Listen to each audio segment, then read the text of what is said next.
Hola, ¿qué tal? Bienvenidos a la Feria Internacional del Libro Universitario en su primera edición virtual. En esta ocasión tendremos el gusto de traer para ustedes y llevar a sus pantallas de sus dispositivos la presentación del libro Cuentos ligeramente perversos de Marco Tulio Aguilera Garramullo. Este libro ha sido editado por Ediciones Camelot y para hablar de él hemos convocado, además del autor, a dos grandes lectores cercanos a nuestra universidad y cercanos sobre todo a la obra de Marco Tulio Aguilera. El primero es el maestro Joaquín Díaz Canedo, reconocido literato y editor, quien fuera alguna vez también director de la dirección editorial de la Universidad Veracruzana.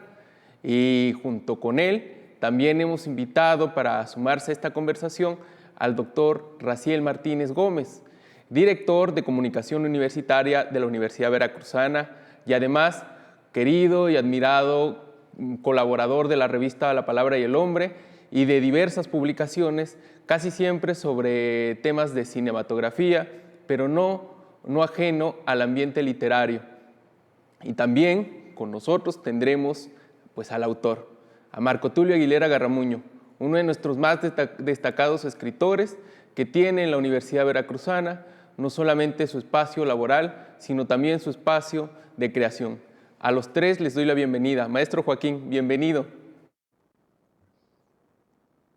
Muchas gracias, buenas tardes. Me siento muy contento de estar aquí. Ya me dice, la dedicatoria que me puso Marco Tulio en su nuevo libro de cuentos es que soy el presentador oficial, entonces en ese carácter comparezco aquí, pero con mucho gusto, sobre todo estar en los ámbitos de la Universidad Veracruzana, de la que tengo tantísimos gratos recuerdos, solamente gratos recuerdos. Al maestro doctor Raciel Martínez, perdón. No, por favor, Lino, muchas gracias por la invitación. Un lujo siempre estar en la FILU y un honor presentar otro libro de Marco Tulio. Ya vamos en el sexto, séptimo que presentamos. También estoy en esta distinción que le hace a Joaquín de que somos como los presentadores oficiales de la obra de este escritor colombiano jalapeño, que es tan prolífico y que siempre nos da gusto presentarlo, ¿no? Muchas gracias por la invitación. Marco, ¿qué tal? Es un gusto tenerte aquí en la feria como cada año, esta ocasión de manera virtual y acompañado, pues sí, con los habitués de presentaciones de tus libros. ¿Qué tal, Marco? Muy bien, Lino. Antes de que tú nacieras, yo ya había presentado un libro en la feria. Yo quisiera hacer, bueno, casi literal, ¿eh? Casi literal, porque yo no me acuerdo cuántos libros he presentado, pero no menos de 15 libros, uno por año y a veces dos por año. Lo que es a veces hasta cansón, pero ¿qué le vamos a hacer? Como en este cuerpo me tocó vivir y con gran gusto en la feria del libro universitario y con personas tan queridas y tan respetables, ¿no? Como Joaquín, mi jefe. Y la admiración de tus lectores y de quienes formamos parte de la comunidad universitaria sigue fiel también a tus participaciones.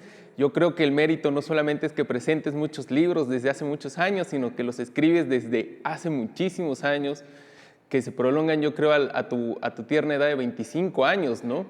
Pero para hablar de todo esto y del libro que nos ocupa, que insisto, es Cuentos ligeramente perversos, editado por Ediciones Camelot, le cedo la palabra al maestro Joaquín Díaz Canedo. Muchas gracias, Lino. De nuevo, un gusto de estar con ustedes, Marco, Raciel. Bueno, pues yo leí este último libro de Marco, justo lo busqué empezando la semana porque lo tenía perdido, me lo mandó en enero, lo había leído y ahora que quise repasarlo para estar aquí con ustedes, pues resulta que no lo encontraba. Y entonces lo encontré y lo volví desde luego a leer con gran gusto realmente, porque encuentro algunas cosas que destacar, entre ellas, por ejemplo, una incursión, digamos, de Marco, que yo no le conocía, en esto que ahora se llama minificción, que tiene incluso ya su propia teoría, digamos que son narraciones muy cortas, que algunas veces se emparentan con la fábula, otras con el chiste incluso, ¿no? Pero bueno, que yo creo que son para Marco, pienso, un ejercicio de sus gran oficio literario en beneficio de sus lectores, porque son cosas siempre sorprendentes, curiosas, y siempre escritas con con algún giro, con alguna malicia, con alguna novedad. No sé qué tanto se reconoce a Marco, porque creo que nos tiene más bien acostumbrados a sus textos más extensos, que son un poco neuróticos y un poco reiterativos, en que estas cosas son muy frescas y se agradecen mucho por eso, ¿no?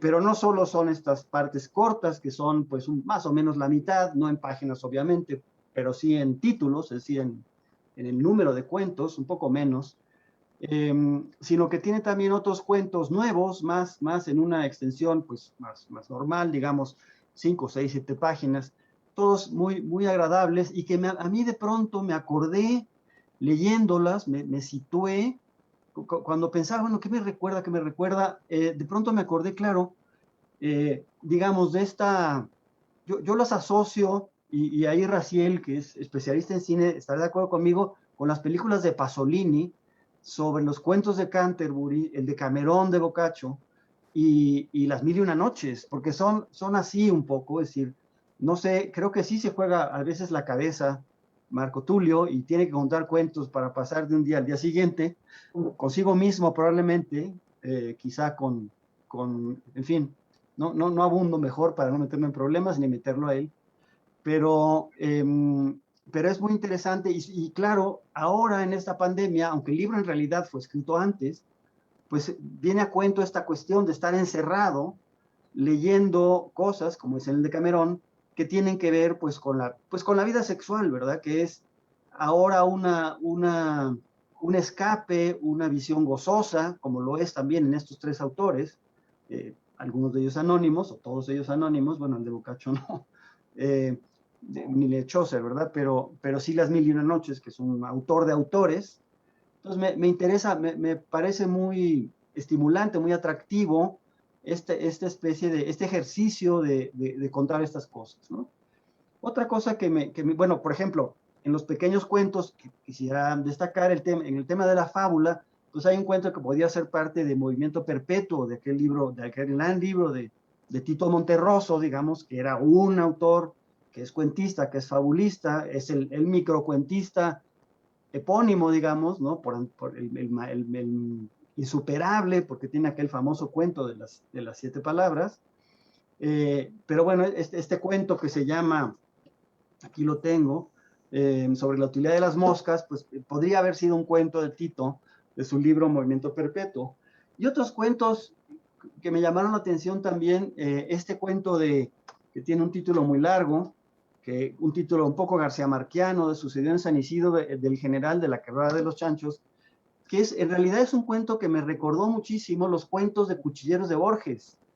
Es curioso porque digamos, Borges es un autor en donde la carnalidad, la sensualidad está ausente, o sea, todos son cuentos metafísicos, intelectuales, ¿no? Si hay algo en el bajo vientre es porque le van a clavar un cuchillo. Pero este cuento es bastante borgiano, parece uno de esos cuentos ¿cómo se llama? ¿Cómo se llama? De la esquina rosada, uno de esos cuentos de cuchilleros, ¿no? De los barrios porteños, de los barrios bajos, me lo recordó mucho, ¿no? Y pienso también en el tema de la perversidad, porque claro, ¿qué es la perversidad, no? Digamos, ¿es realmente lo que está más allá de una relación consensuada de dos adultos? ¿O es realmente una cuestión de costumbres, o sea, de formas ignoradas de conseguir y obtener placer, una relación de pareja de cualquier índole, que simplemente se ignoran, porque además nosotros, sujetos a nuestra tradición judeocristiana, culpígena, yo imagínense que estudié en un colegio de lasallistas, ¿no? Pues claro que es esta especie de recuperación gozosa, ¿no? De una relación de pareja, pues me pareció muy oportuna, muy agradable, y que tiene que ver un poco con esta celebración de la sensualidad, de la sexualidad, que está un poco amenazada, pues, ni qué decirlo, ni modo, ¿verdad? Por una suerte de more, ¿cómo se llama? De zeitgeist muy severo, ¿no?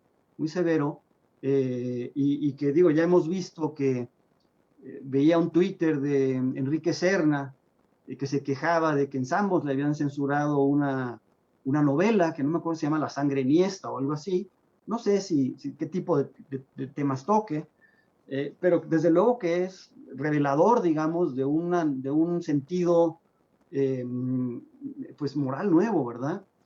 Entonces es interesante que así como un cuentista nos pide, como es clásico, el tema de la suspensión del descreimiento, ¿verdad? Creerle lo que nos cuenta, que en eso, pues Marco tiene todas las argucias, todas las herramientas del oficio. Nos pida ahora también una cierta suspensión de la moralidad, ¿verdad? Porque si no, pues son cosas que son condenables, ¿no? Entonces, bueno, digamos, para redondear esta primera intervención, me recomiendo mucho el libro de Marco. Sí creo que hay que ponerle allí, como ahora se le pone que tiene mucha sal y mucho sodio, pues que le pondría yo un 18 con un signo de más, para que no vaya a resultar que alguien se queja de que está inadvertidamente poniendo en manos de sus gente inexperta o joven, o pues algo que puede resultarles pues un poco truculento, ¿verdad? Pero realmente bueno, yo gocé mucho. Esto tiene dos, perdón, una última cosa, tiene dos, Marco también siempre, ¿cómo se dice? Siembra algunos cuentos de otros libros que son un poco clásicos, ¿no? Y creo que uno de sus cuentos más clásicos, Marco, que se repiten en varios de tus libros, es el de La noche de Aquiles y Virgen, que es un cuento delicioso sobre las reticencias de un matrimonio a la hora de dormirse y buscar, pues ya no la procreación, porque ahí está Mamuma dormido, ¿no? Pero las delicias del sexo, ¿no? Y no solo eso, no solo, no nada más las delicias, sino además el descanso y el relajamiento y la posibilidad de enfrentar un día nuevo, complejo, a raíz de ese desahogo, digamos, que cimienta una relación. Creo que es este cuento de La noche de Aquiles es un clásico. Y el otro que aborda un poco el mundo de la literatura, que es realmente un cuento divertidísimo, que es el Masajito, que antes se llama el Masajito Bayamés, que es realmente una especie de alegoría de toda reunión de escritores, ¿no? Llevada a cabo en este caso pues con mucha chispa, ¿no? Entonces, bueno, yo allí me quedo. En todo caso, pues ya, si cabe, haré algunos otros comentarios. Que sí. Doctor Raziel, por favor, adelante usted, que también es un lector asiduo de Marco Tulio Aguilera y además que conoce su obra desde hace muchos años. Es momento de escuchar su opinión sobre esta colección de cuentos.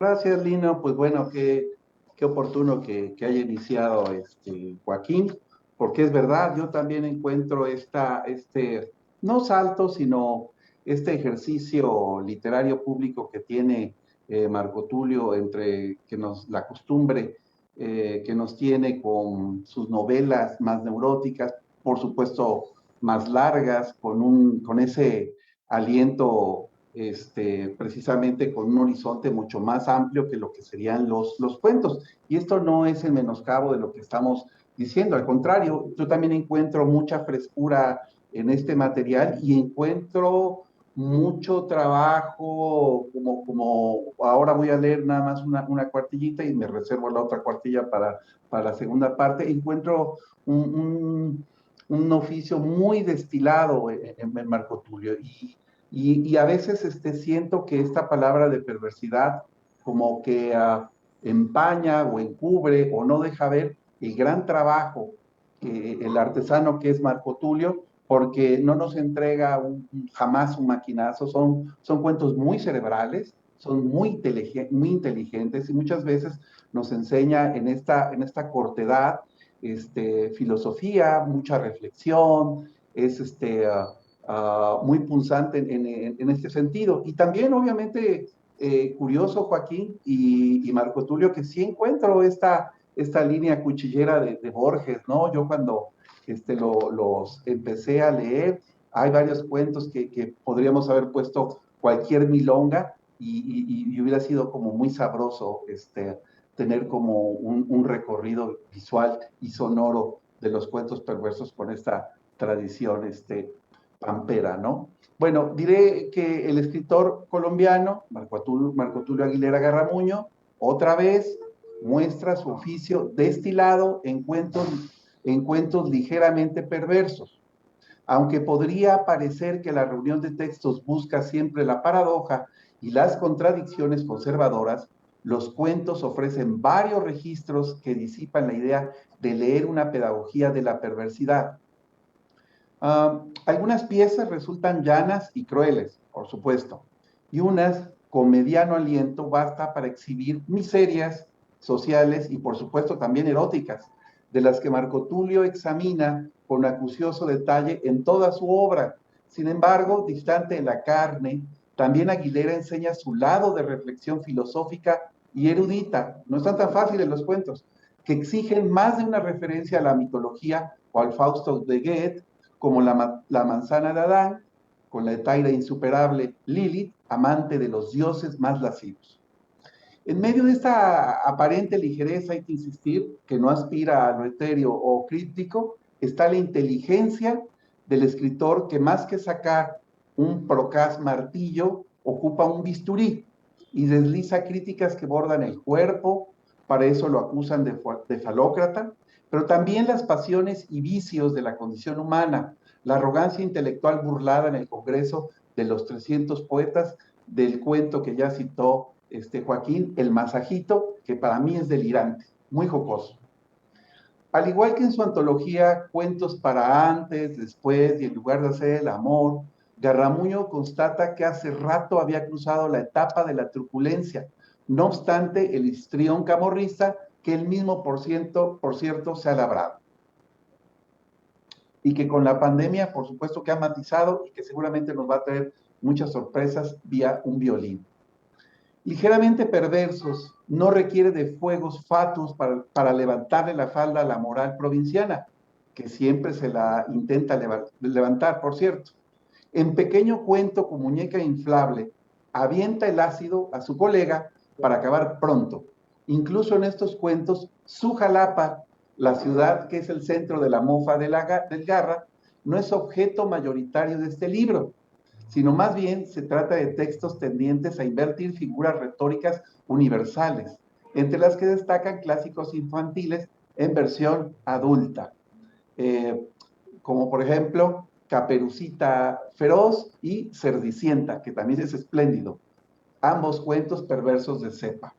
Eso sí, el autor colombiano al fin tropicaliza los lugares comunes de la intelectualidad. Aparte de la natación, uno de los deportes preferidos de Marco Tulio es hincar desafíos a las inercias de un establishment cultural que se dedica a administrar lo correctamente aceptable en los ámbitos estético, ético y político. Y termino mi primera parte para que, como bien dice Joaquín, tengamos quizás otra ronda y lo más importante es escuchar al autor, a nuestro famoso Garra. Para ello, como faro en el horizonte, sigue siempre Alventura de su saga novelística, esa especie de Quijote el de Cervantes, en donde todo lo improbable es una divertida casualidad. En cuentos ligeramente perversos, Garra sabe que un pacto de verosimilitud en la literatura culmina en un vodevil. Por vía de mientras, hay que leer ligeramente perversos. Doctor Raziel, creo que llega el momento, después de haber escuchado las claves sobre este libro de cuentos, de escuchar al escritor y frenáptero Marco Tulio Aguilera Garramuño. Es momento, Marco, de que nos cuentes un poco de la génesis y la manera en que construiste esta colección de cuentos. Lo mejor que puede tener un escritor es que sus comentaristas sean más inteligentes que el escritor, porque así le explican al escritor lo que el escritor no entendió. Ahora, Primero que todo le tengo que decir que le atinaron a todo, comenzando por Borges. Y yo, ese cuento que se llama Sucedió en la Quebrada de los Chanchos, yo me dije, quiero escribir un cuento de Jorge Luis Borges. Y escribí un cuento a la manera de Jorge Luis Borges. El hecho que lo hayan detectado los dos así tan fácilmente quiere decir que más o menos le atiné. Uno de los retos de este libro es ver hasta qué punto un escritor viejo, ya recorrido, puede escribir cuentos que todavía llamen la atención, ¿no? Porque yo sé que en el pasado escribí cuentos pues buenos, ¿no? En el sentido que son buenos porque han sido pues celebrados por gente que conoce de cuentos, porque han ganado concursos importantes, etcétera, ¿no? Junto a esos cuentos, un par de cuentos, digamos, como dice Joaquín, clásicos, en el sentido de que ya están como establecidos como de cierta calidad, puse varios, incluso uno que ninguno de ustedes mencionó, ¿no? Que es el de la chica a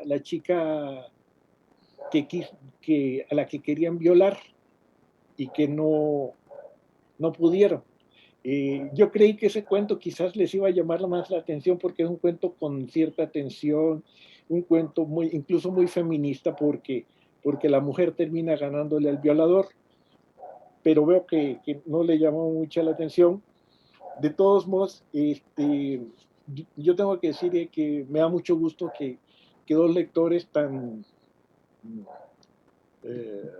capacitados, tan serios, tan leídos, sigan disfrutando de mis ocurrencias, ¿no?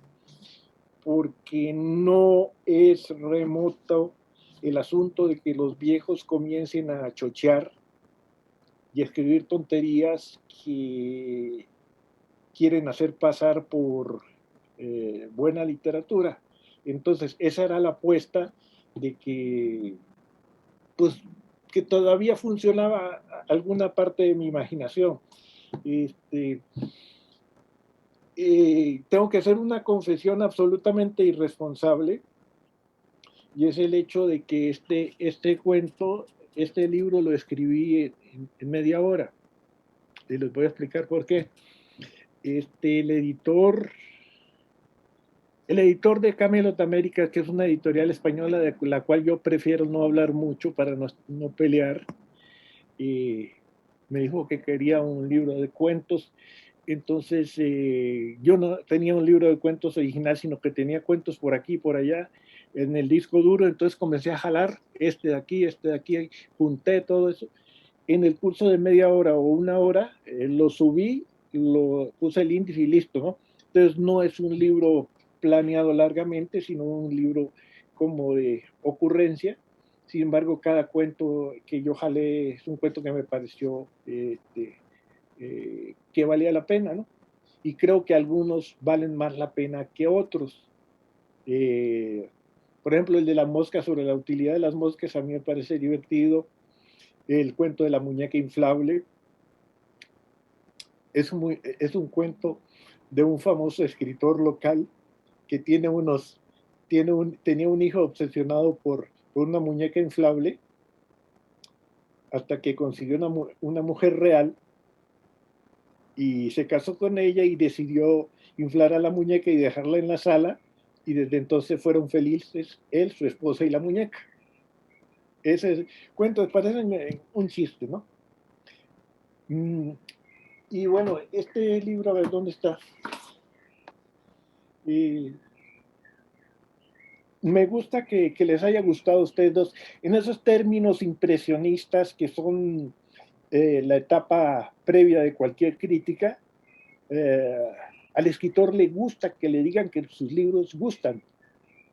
Otra cosa es que le echen un rollo teórico diciéndole que por X o Y razón el libro tiene algún significado, alguna semiótica misteriosa. Todo eso no sirve sino para la academia. Para los lectores lo que sirve es que un buen lector diga, me gusta el libro, no me gusta. Y Raziel y Joaquín pues lo han dicho, y con eso me basta, ¿no?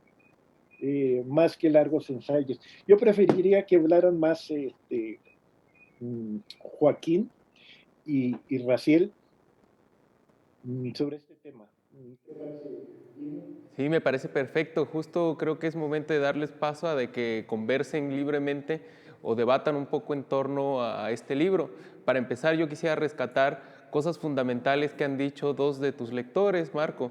Una es, ambos han reconocido tu oficio de escritor y creo que la apuesta se logra en que sigues asombrando a tus lectores. No eres un escritor de formas estructuradas que se repiten. Quizá hay temas que te obsesionan, sí, pero si bien has demostrado en más de una ocasión y en más de un libro que cambias el formato y tus referencias se van nutriendo de otras obras, ¿no?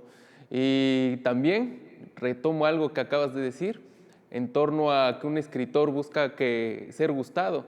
Recuerdo un poco la frase de tu admiradísimo escritor Gabriel García Márquez, que decía que escribía para que lo quisieran.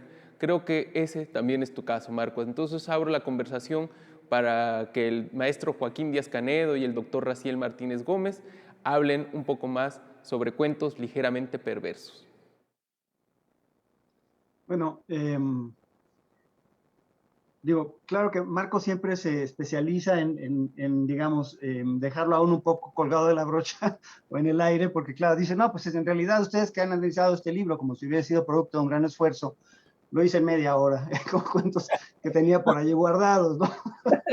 No, estaba Pero guardado. bueno, por eso, el libro sí, pero los cuentos no. No, Entonces, y luego, y otra cosa es que, claro, yo estoy de acuerdo en que mis impresiones son impresionistas, yo soy un editor, ¿no? Pero me parece que le haces poco favor a Raciel, que realmente es tan preciso en sus caracterizaciones de tu literatura con esa cosa. Bueno, quería decir, sí, claro, lo que es perverso en realidad precisamente es el oficio de Marco Tulio, ¿no? Sí, allí sí hay una perversidad literaria exactamente, que es esto, pues esta cosa de cómo contar algo de una manera que sorprenda, que no es tan previsible. Y también quería yo decir que en un libro que aborda, digamos, pues la sexualidad, la sensualidad, no deja de haber, y bueno, que es pues el terreno, es el paraíso de los lugares comunes, ¿no? Es el bosque de los lugares comunes son las cosas que tienen que ver con el amor e incluso con el sexo, quizá con el sexo más, que es como un género, digamos, ¿no? Y me sorprende encontrar de todas maneras formulaciones agradecibles, pues también por su novedad, ¿no? En hablar de estas cosas, de las partes, de los órganos sexuales, de los genitales de las personas, pues también se descubre allí algo también de frescura a esas alturas, digamos, donde parece que no todo se ha dicho, se ha dicho y vuelto a decir, aún pasando por este tortuoso camino de la total perversidad, digamos, ¿no? Que fue una posibilidad de renovar las cosas, ¿no? Que a eso me refería yo con esto de si la perversidad no es simplemente ignorancia de otras posibilidades, que en otras culturas, por ejemplo, pues incluso vienen codificadas en una especie de manual, ¿no? Como el Kama Sutra o eso, ¿no? Entonces, sí creo que hay una, siempre se tiene esta propensión, Marco Tulio, que es incómoda para sus presentadores, de él mismo desautorizarse, porque es, bueno, yo estoy aquí haciendo las alabanzas y luego el autor sale a decir que a ver si las cosas más o menos le salieron, ¿no?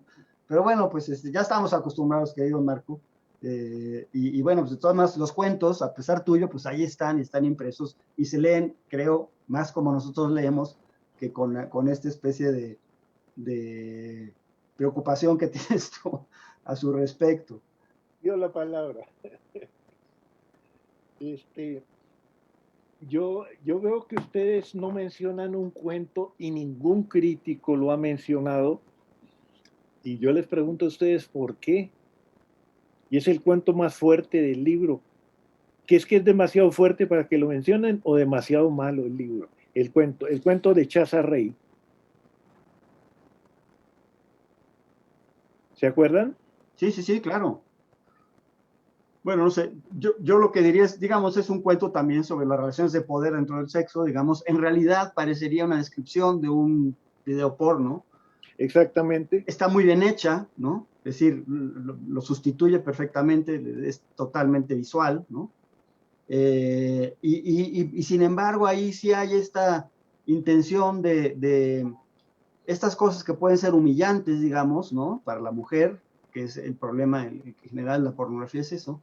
Me parece que esto que es, pareciera que es una descripción de lo mismo, justamente en esa biopolítica, en ese juego de poder, en ese ámbito tan pequeño, pues también le apunta un triunfo difícil, pero a la mujer, digamos, eso también me parece a mí interesante, ¿no? Yo quiero decir algo porque creo que sí tiene mucha razón Joaquín de cómo nos desautoriza este Marco Tulio, o cómo desautoriza sus propios cuentos, para que la gente no se vaya con la finta de que Marco Tulio escribió esto en media hora. Por No, no, supuesto no. que no es cierto. Reunió los cuentos en media hora, pero los cuentos tienen un trabajo Después, atrás grandísimo. La claro. punta del iceberg es media hora, pero el resto del témpano tiene muchísimo trabajo, son de diferentes épocas, y por eso sí es importante destacar este trabajo, porque sí insistiría que está como muy destilado. E inclusive esa idea de la perversidad tiene mucho que ver no con un escritor juvenil que quiera provocar, que de todos modos siempre será joven Marco Tulio en ese sentido, sino más bien sí tiene que ver con alguien que de manera muy minuciosa, muy relojera, intenta permear esa perversidad. Por eso es que yo tengo un par de parrafitos que escribí. Decía, el anuncio de lo perverso funciona para provocar. Recordemos su parricidio cultural de Garra en contra de Gabriel García Márquez, que es un juego de humor negro. Así fue. Es más simbólico lo delgado y en los cuentos ligeramente perversos, solo es una entrada que luego exhibe matices, en especial los cuentos de menor extensión que de tan sustanciosos recordarán al dinosaurio de Augusto Monterroso y al Efraín Huerta de los Poemínimos. Equivocación, donde un hombre atenta contra su ángel de la guarda, que es magnífico, la mujer del sueño, muy Lacan, o el tormento de las 11,000 vírgenes, que semeja chiste de Pepito metido a Lucifer, como también lo aludió Joaquín. Aguilera no es un autor iconoclasta que de forma gratuita vomite performance o elija la escatología tan rival del propio Kitsch.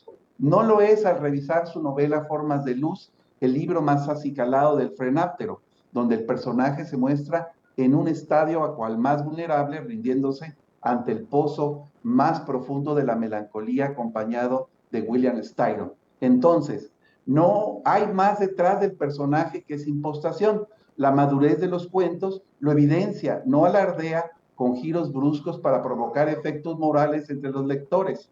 Es más, hasta podría señalar que no cede ante el facilismo rupturista porque la misma secuencia narrativa ligeramente está bien concluida en círculos. Así es que no nos digas que lo escribiste en media hora.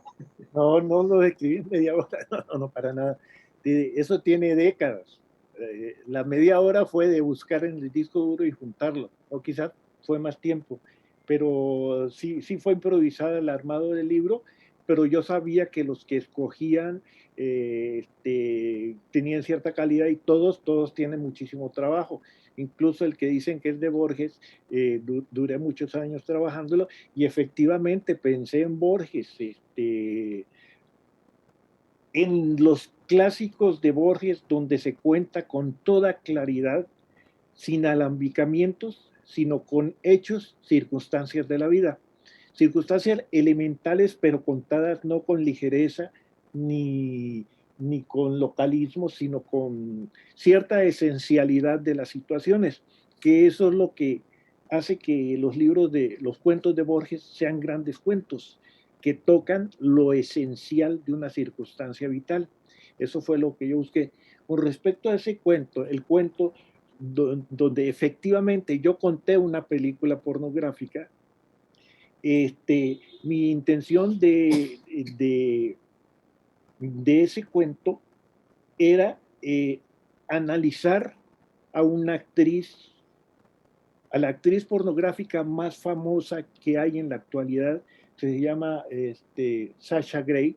Sasha Grey, su actitud ante la vida, de cómo ella, a pesar de que hizo todo lo imaginable, siempre mantuvo un dominio sobre los hombres y terminó superando su etapa de pornógrafa.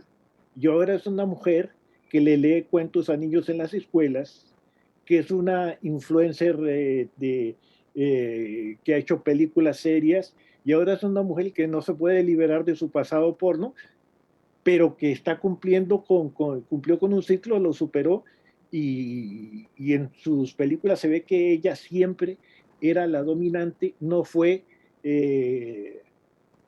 solo objeto de los hombres, sino que ella convirtió a los hombres en objeto. Ella los dominó.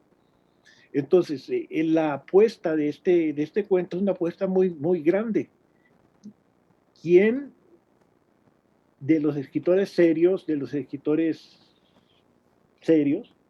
se ha atrevido a escribir de forma tan gráfica y violenta sobre la pornografía? Yo sé que Fuentes ha hecho cosas, García Márquez, pero todos lo han adornado con cierta poesía literaria que descarga el peligro del porno. Yo como que exhibí el porno en su crudeza. Bueno, eso es lo que yo creo. Y por eso, hasta este momento, ningún crítico había mencionado este cuento como parece proscrito, pero ahí está. Entonces, en términos literarios, no sé si esto es válido o inválido o pasé la línea. ¿Qué opinan ustedes? No, pues válido es totalmente, digo, ahí está escrito, ¿no? La validez la da la solvencia para escribirlo, ¿no? Yo quería también, a mí me llama la atención, quería hacer un comentario porque me hace gracia, porque le da una resonancia curiosa y me recuerda a otro autor muy distante de ti, no, bueno, no sé qué tanto, habría que verlo con cuidado, pero son estos nombres, digo, aquí creo que tienes pocos, pero tienes el nombre, bueno, Annabel Lee, la verdad es que no me puse a leer otra vez, es un poema de Poe, Annabel Lee, ¿verdad? Sí. No me puse a leerlo y a encontrar ahí coincidencias o cosas en común, pero el del hombre bueno, no les cuento, no les digo qué es lo que hace el hombre, porque entonces, ¿cómo se dice? Vendo el cuento, aunque desde el principio es un hombre que está viendo a su novia, ¿no? Desde la ventana de la cárcel, entonces eso lo dice desde el principio del cuento, ya se puede imaginar, pero ese se llama, creo que es el 41, ¿verdad? ¿Es el Mester de Putería? Sí, ¿verdad? No es ese. Ah, ok, sí, es un cuento larguísimo. Sí, bueno, sí, John Goodman Jones. Digo, me da risa porque tienes varios cuentos que tienen estos nombres y ¿sabes qué me recuerda? Los poemas de Sidney West, de Juan Gelman, que son es curiosísimo el intento de Hellman es muy curioso porque es hacer como westerns en poema, imagínate, y realmente es una cosa notabilísima, pero me hace gracia este uso como de, digamos, es un elemento como que a la vez genera una especie de identificación falsa, porque no es que no tenga nada que ver, pero cuando ve un nombre gringo siente que está viendo una película, digamos, ¿no? Entonces, como que se instala, es un recurso muy obvio, bueno, no, más bien no tan obvio, pero muy eficaz para darle al cuento con el solo nombre extranjero, como que desubicarlo en un lado. Me parece muy interesante como recurso, que no se usa mucho, poner un nombre un poco absurdo de una persona, que no sé también a qué responda, pero funciona para mí que como que el cuento lo sitúa en otro lugar, con el solo nombre te genera ya una atención a la narración diferente que si se llamara Pedro, digamos, te aleja de Rulfo totalmente, por decirlo algo, ¿no? No es Tiburcio, Fulgor Sedano, por decir algo.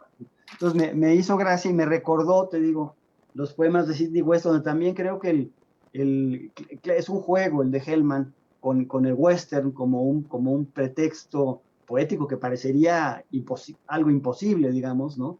Y son unos poemas extraordinarios los que tiene.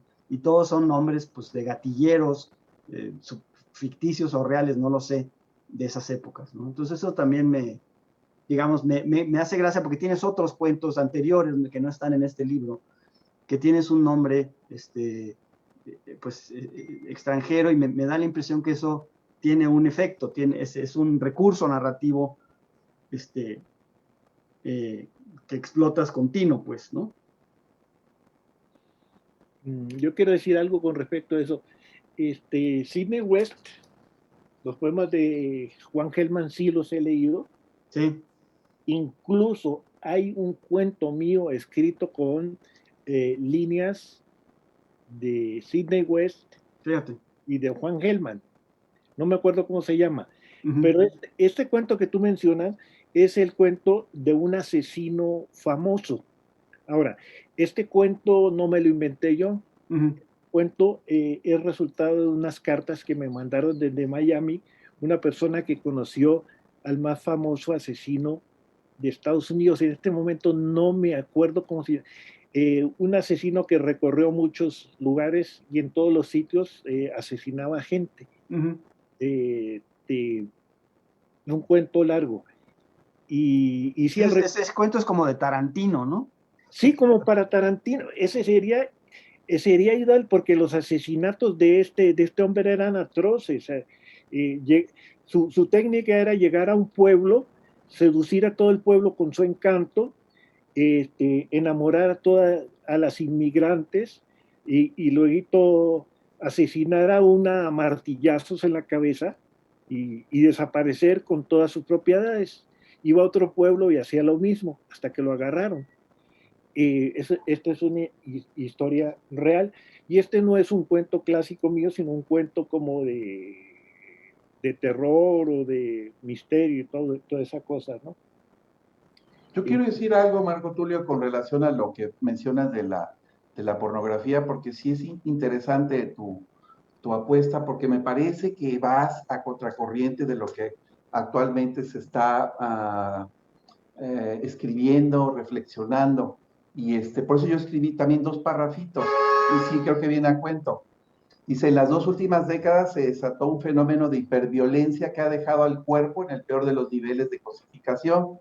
Hasta la pornografía ha quedado atrás como una representación teatral al espectáculo del horror. El cuerpo ha sido mancillado de tal manera que el conjunto de expresiones que se sublimaban o explotaban su represión y libertad han pasado a un tercer plano en un estado de indiferencia. De ahí que los cuentos de Garramuño se aprecien diferentes a las etapas en las que fueron escritos. Cuentos ligeramente perversos ahora pone a prueba no solo la corrección política, sino todo lo que implica la diversidad cultural y sexual, evitar los discursos de odio y sobre todo no excluir, sino incluir. Es parte de una nueva conciencia que ya no solo irrumpe los espacios públicos como recintos educativos y medios masivos de información, sino también se encuentra en los discursos artísticos que gozaban de total libertad individual.